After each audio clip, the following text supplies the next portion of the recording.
None of the content on this or any episode of the Kratom Science Podcast, Kratom Science Journal Club, or on any page of KratomScience.com is intended, nor should it be considered, medical claims or medical advice. This is the Kratom Science Journal Club with Dr. Jonathan Cachat, neuroscientist and expert in psychopharmacology. In each episode, we discuss an article in a peer-reviewed journal. I'm your host, Brian Gallagher, blog and social media writer for KratomScience.com, your source for all things Kratom.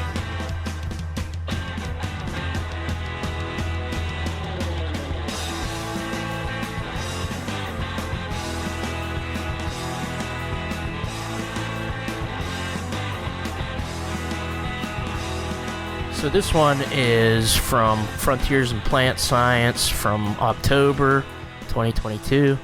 It's called Variations in Mitragynine Content in Naturally Growing Kratom Population of Thailand, from a team at Cachat University in Bangkok that conducted this study. It was reviewed by University of Florida scientists Brian Pearson, who's the horticulturalist, Chris McCurdy, and Abhishek Sharma, and they were all past guests on the podcast. They reviewed the final manuscript, but the team at from Thailand collected all the samples. So what they did is went into various regions of Thailand, collected samples of leaves, and then measured how much mitragynine or mitragynine was in the various samples, and then they also measured that along with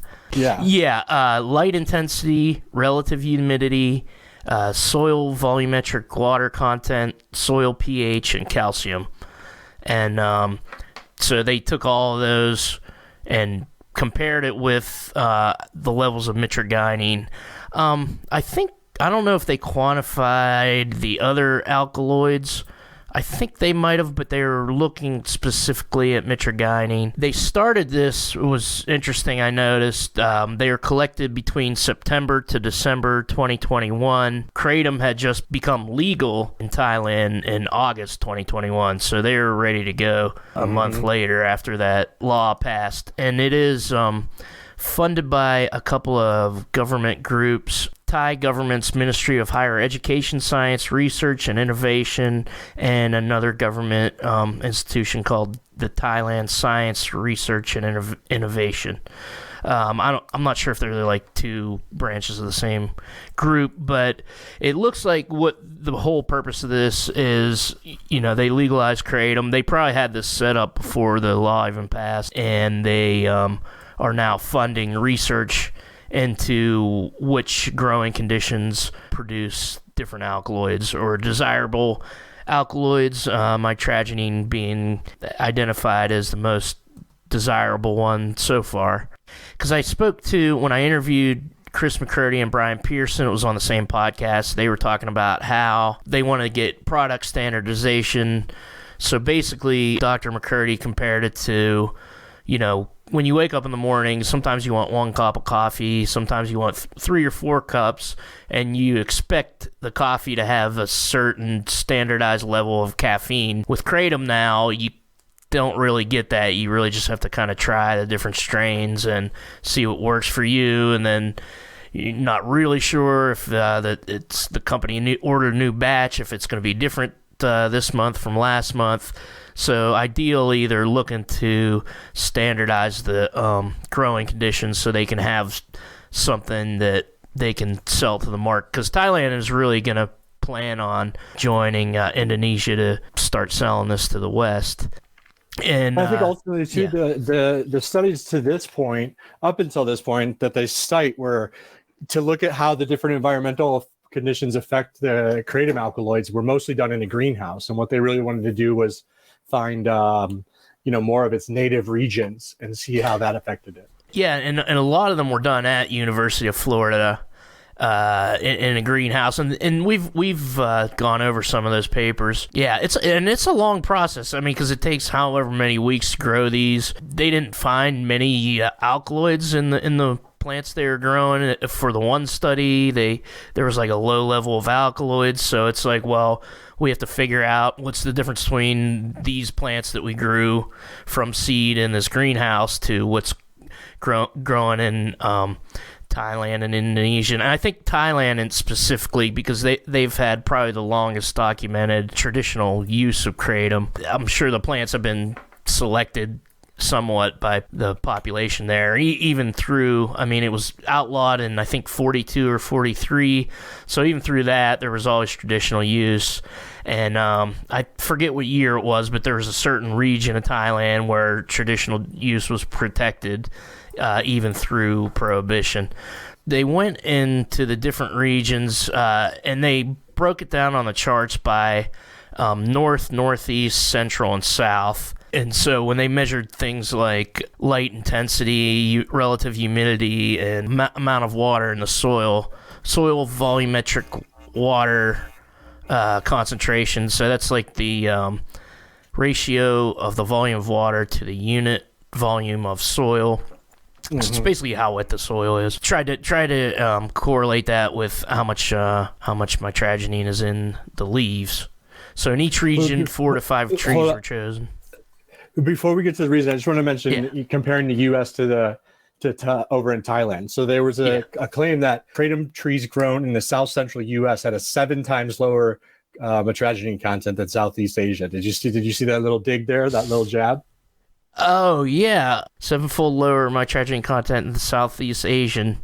I wonder if Southeast Asian, if they're counting like Malaysia, Indonesia, etc. Oh, I thought maybe it was the 4 regions that we were looking at here. I just thought, Oh, okay. Of course, the farmers over there in Thailand do have a vested interest in continuing to supply, the Western world with kratom plants. Yeah. But then also sort of, it also turns out that it seems that ours is much better. So we're going to figure out why, so we can amplify that. I thought was pretty good. And it also said, because I remember, and I've probably even used it in like articles I've written, but they've said, they compared Thailand compared to Malaysia, and then they said Thailand, the mitragynine levels were 66% of alkaloids, and in Malaysia, they were only 12%. What Brian Pearson told me in that interview was that it was based on like very few data points. Mm-hmm. He said, I have like a direct quote from here. They were based off very, very few data points, and so it was a very large extrapolation of a very small sample size, small enough that it's taken quite a few liberties to cast a net over an entire region or several countries. Because they also mentioned in the Philippines, and the Philippines had very little. But I think what's been grown in the United States has been, sent to the lab there, Florida, and they've tested it.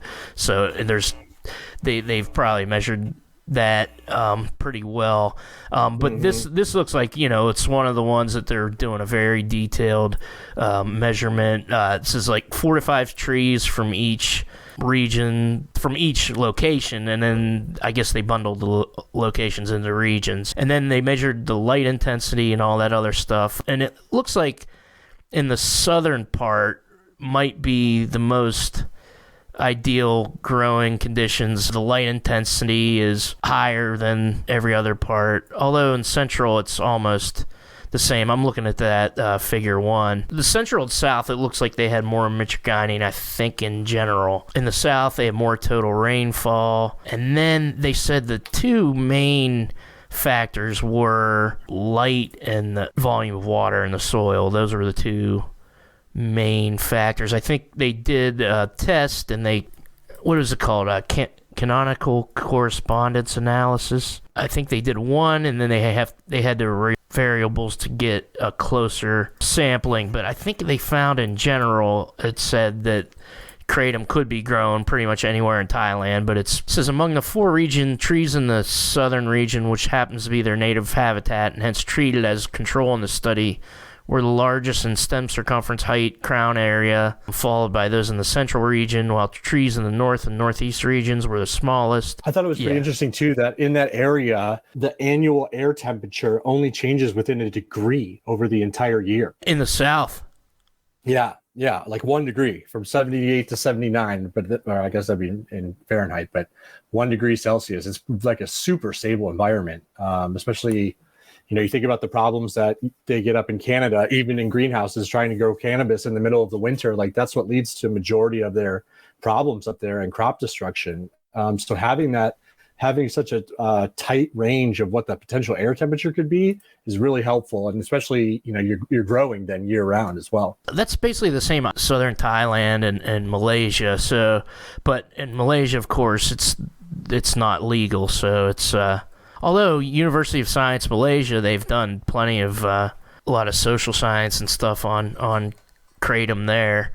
Kratom use there, so it's being used there. It's just I don't think they'd be able to do a study like this without it being legal. What did they say? So the reported range of mitragynine content was, and that they had two measures of it: 7.5 to 26.6 milligrams per gram of dried leaf, which is a pretty, so it's a 3x range. Yeah, it's a pretty wide range, and trying to read those color charts, and it looks like the stuff in the north and northeast were lower, and then central and south were higher mitragynine content. And then the other measure was the percentage of alkaloids, which in a lot of papers it was repeated at 66% in Thai kratom, 12% in Malaysian, but what they found was, this is under results, the fraction of mitragynine, the total alkaloid of the sampled leaves, I guess, from the four regions ranged from 27.7% in the northern region to 69.4% in the central region, with a profile of 116 identified chemicals.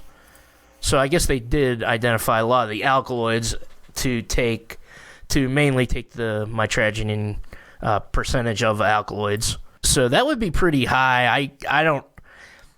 I forget what the average in the United States product is, but I think it's significantly lower than that, which might mean there might be stronger kratom, but we really don't know, because we've been looking at a lot of these. There's been a lot of lawsuits coming out of people that it was declared mitragynine intoxication. Their deaths were declared, and there's like a family suing for wrongful death. But there's still no mechanism of action identified to how mitragynine would, kill somebody. A couple of these people I looked into, and they had like pre-existing heart conditions, and so I don't know if that's how it happened, but there was just another study that came out that said it was another test on animals with pretty significant amounts, and it didn't cause respiratory depression at very higher amounts than humans would typically take. Importing it will ideally be taking alkaloid content tests, and customers will be able to know what's in it. Here it is. It's from 2009. A study reported that mitragynine content available in the commercial kratom products in the U.S. ranged between 1 to 6%, while in our study it was between 1.1 and 2.2%. Also, an in vitro study reported a similar range in commercial products sold in the U.S., 8.13 to 11.45 milligrams per gram, which 1.6%, I guess that means of total content of the entire leaf and not of the alkaloids, because they're saying whatever 66%, 69% of the alkaloids. Mitragynine content in Malaysia was within a similar range, and some of these are more recent studies. One was from 2020, one was from 2021. Hence, the mitragynine content sampled from all the four regions in this study was in a comparable range reported previously. This indicates the potential of growing kratom in varying environmental conditions in Thailand without a substantial reduction in the amount of bioactive chemicals obtained. So again, they're focusing on agriculture in this study, and trying to figure out what's the best growing conditions for producing mitragynine.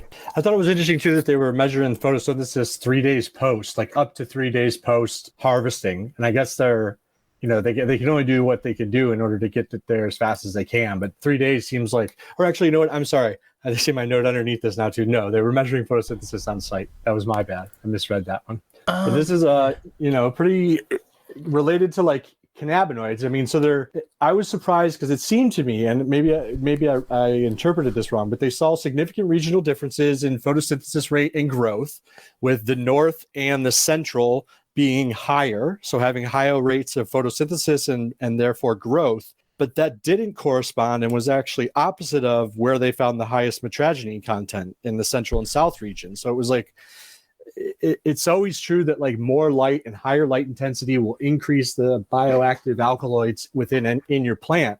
But in this particular instance, and it might be because the highest concentration they did find was so much higher than all the rest, but I read it as that the higher mitragynine content was found in the areas where there was less photosynthesis and growth rates, which maybe says something about the metabolism of the compounds. Was the photosynthesis related to light intensity, or is that completely different?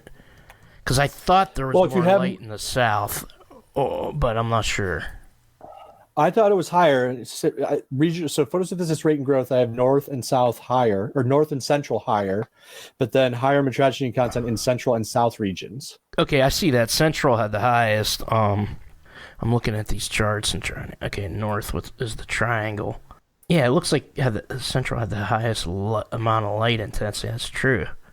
Yeah, there were all sorts of different variables that they were measuring there.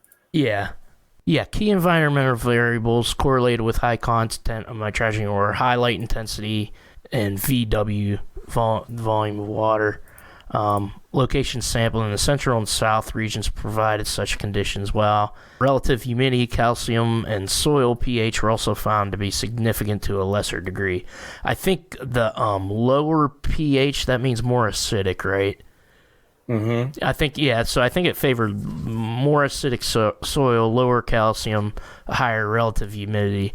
Those are kind of the lesser degree ones. So Brian Pearson is the horticulturist, University of Florida, that he was one of the guys that reviewed it, but he told me in the interview about how they kind of prepare plants for commercial market, and he works on a lot of like ornamental plants, which have to be really genetically similar because they have to look a certain way, but will be rejected. And so our entire industry, and then Florida is the second biggest producer of horticultural goods and specialty crop goods. So our industry in Florida is very good about getting that standardization. And that's what interests me, where the two worlds of, I guess, my discipline and that of Dr. McCurdy's kind of come together. Because when I look at natural products or herbal medicines, one of the thoughts that I have, generally in an opinion, is variable concentrations from batch to batch, variable concentrations and potential activity that might be from pill to pill in a capsule. And how do we standardize that? Step one, there's going to be genetic variability in the plants. So we have to eliminate genetic variability, which is actually relatively simple. We identify a plant that has certain characteristics we're looking for. That could be a volume of leaf mass or a resistance to a pest or disease. And that's where Dr. McCurdy and his team in Gainesville are so helpful, because it also is important to identify what alkaloids may be beneficial and those that are not. And that ultimately helps us select which plant or plants we want to move forward. From that point, we can get them into a tissue culture facility generally, where we can mass produce millions of plant units a year that are 100% genetic clones every single time. So that eliminates the genetic variability. And then the last component is that environmental component. So even if we have 100% perfect clones of each other, then it's a matter of understanding how the environment influences that plant, again, in terms of growth and yield and herbivory and alkaloid synthesis. And so once we understand the environment, the light, the heat, the water, or lack of water and water stress, once we understand that, we can put together a protocol that would allow for potentially very, very uniform production of plants to try to reduce that variability. And I think that's achievable because we already do that with other plants for other applications. And so it's sort of applying that formula to this as well. And if I could just jump in real quick, I mean, I think that's a perfect explanation of how we do this for plants that are decorative and out on our yard, right? But we're shooting for precise alkaloid contents and ratios and times of the day or times of the year that those plants might have to be harvested. And we still don't know the answers to those things. It'll take getting to that sort of standard material and then starting to do more studies to look at variability in ratios and alkaloid productions. But you could do things where we already see in practice something like the tobacco industry. I mean, a Marlboro cigarette pretty much tastes the same and should give you the same effect that it does today that it did 30 years ago, or at least that's the idea behind it. So it's a blending process. Also similar to the wine and spirits industry, where a bottle of Maker's Mark bourbon tastes the same today as it did 20 years ago. A certain winemaker may blend several different barrels of wine to get to a particular taste that he wants or she wants his wine to possess, that may be reminiscent of that particular label each year. So, it could be a number of things that we go to. We could end up with a very genetically standardized plant material, but yet, depending on, and again, Dr. Pearson could speak better to this, but if they're growing out in a field, you've got trees that are going to be exposed more to light and heat because they're on the south side of the field versus the north side of the field, and all kinds of variables that go into that. And that was from Kratom Science Podcast, number 69, explaining some of the considerations that went into this study we're talking about here on Journal Club for this episode. So that's basically explaining what they're looking for here. It even said something about the roots after 2 to 6 months. If they're like too submerged in water, they can experience shock. Yeah, hypoxic stress for roots immersed in water for an extended period of time. Which is funny because I have a kratom plant and I keep it in water all the time. Like it's in a bucket of dirt, but it's also in water. So the water's, and it seems to do well with that.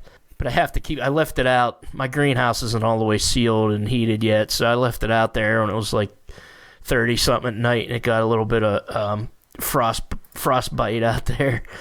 Mm-hmm. Yeah, but it's also been eaten by deer twice, and it's grown back like bigger than it was before. So, but it does like that wet soil, definitely. And then I have it in the window now, but so it hasn't been growing. It hasn't been getting that as much light as it had in the greenhouse when it was warm enough. So I gotta put my grow light on it. Yeah, definitely wet soil and a lot of sunlight. I mean, just from growing one plant, I could tell that, and I'm glad I'm backed up by people that actually know what they're doing here. Mm-hmm, mm-hmm. He was saying, like, coffee has the same amount of caffeine in it pretty much across the board. If you get a lighter roast, it has more caffeine. Darker roast has a little bit less. The same thing can happen with kratom, but I think it's almost standardized among plain leaf powder. It's just that people are switching back and forth from extracts without knowing what they're doing or without knowing, and that's getting some people into trouble.